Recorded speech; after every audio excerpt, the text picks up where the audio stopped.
iPhone. So, for me kasi, before mga sa 16 series, so sa 15 Pro kasi mga sa smart, para sa akin, para sa akin, mas okay siya noon. Actually, maganda naman si 16 Plus, pero kasi reason is I need another phone with 128 if I'm not, gusto ko din na ma-experience. I'm not sure, pero lately lang talaga ako naging fan na ng, kasi most talaga, if I'm going to check my cabinet right now, mostly talaga ng mga damit ko is black. So, yeah, those na, medyo nawawala na tayo sa topic na. So, gawin na, para sa akin, pwede mo siyang ilagay. Para sa akin, if marami ka ng mga phone, kung hindi ka fan ng mga phone na malalaki, if panati kan phone, kung hindi ka fan ng mga phone, kung hindi ka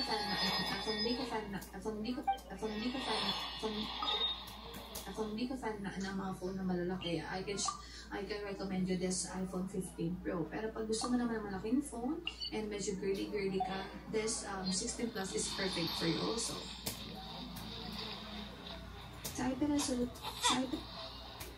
Sa resolution naman nila mga susmars, both of them, na-try ko naman na underwater. 15 Pro, na-try ko na underwater, and up until now, it's still working.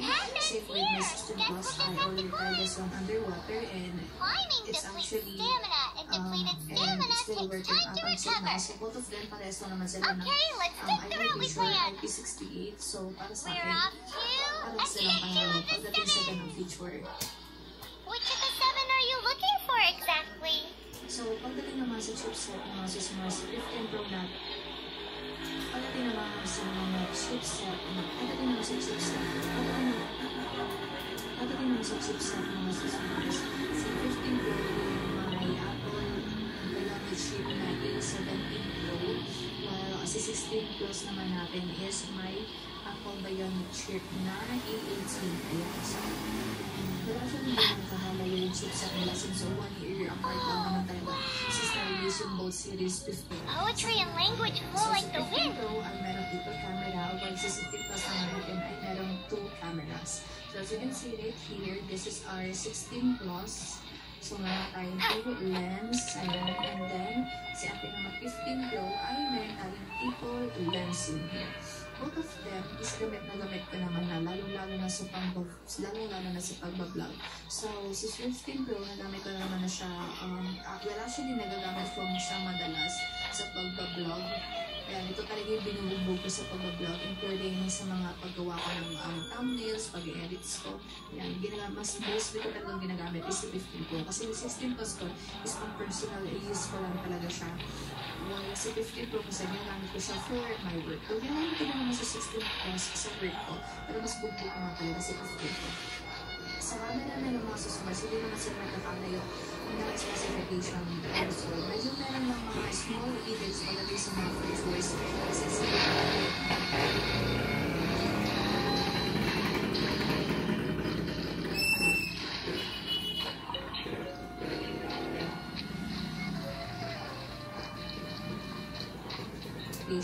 also. Medyo meron ng mga small details pagdating sa mga features. Kasi pagdating sa mga features, medyo meron ng small features pagdating sa features. So, si 15 all the details pagdating sa mga features. So, si 15 Pro is 48 megapixel, same with the 16 Plus, 48 megapixel din naman siya. Pero if tatanungin niyo ako, para sa akin, mas clearer dito sa 15 Pro. Kasi mag-insert na lang ako ng mga pictures and also videos dito para malaman niyo kung bakit gusto ko si 15 Pro. Para malaman niyo kung bakit mas gusto ko si 15 Pro. To shorten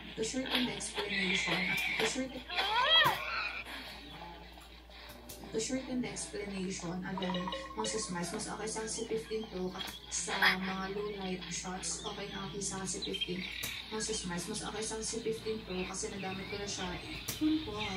Sa si 15 Pro kasi nagamit ko na siya. Mga susmars, mas okay sa si 15. C15 Pro. Mas okay sa C15 Pro kasi nagamit ko na siya even sa mga low light shots. Okay na ako sa C15 Pro kasi medyo, kasi, ayun po simula, yung iba na kasi talaga yung feature ni 15 Pro pagdating sa camera.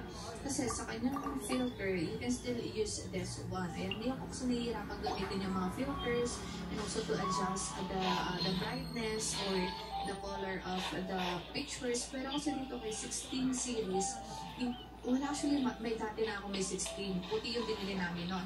Pero nakipagpagtaw kay J-Vlog kasi nga, ay hindi ko nagustuhan yung camera niya. Pero lately, nagustuhan ko din yung camera niya. Pero this one, as you can see, yung filter niya kasi dito, is actually medyo nahihirapan akong gawin sa kanya. Siguro hindi pa kasama ganon. Siguro dahil hindi ko pa siya, alam niya na nakakalikot or nakikita, na-explore pa ng more yung features ng 16 Plus natin. Pero abangan nyo, check ko ng mga features niya. Tingnan natin kung makakapaka siya. Tingnan natin kung makakapaka talaga siya. Kasi ng mga features niya, tingnan natin kung abangan nyo, mga features niya.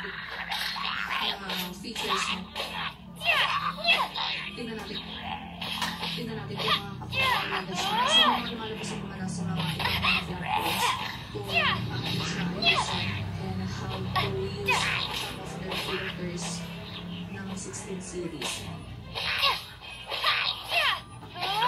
Sa selfie camera naman mga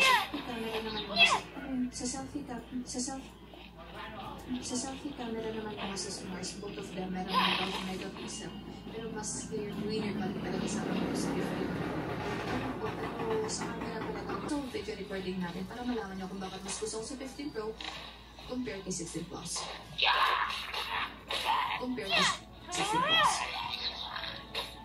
So, ito na, sa battery capacity naman tayo.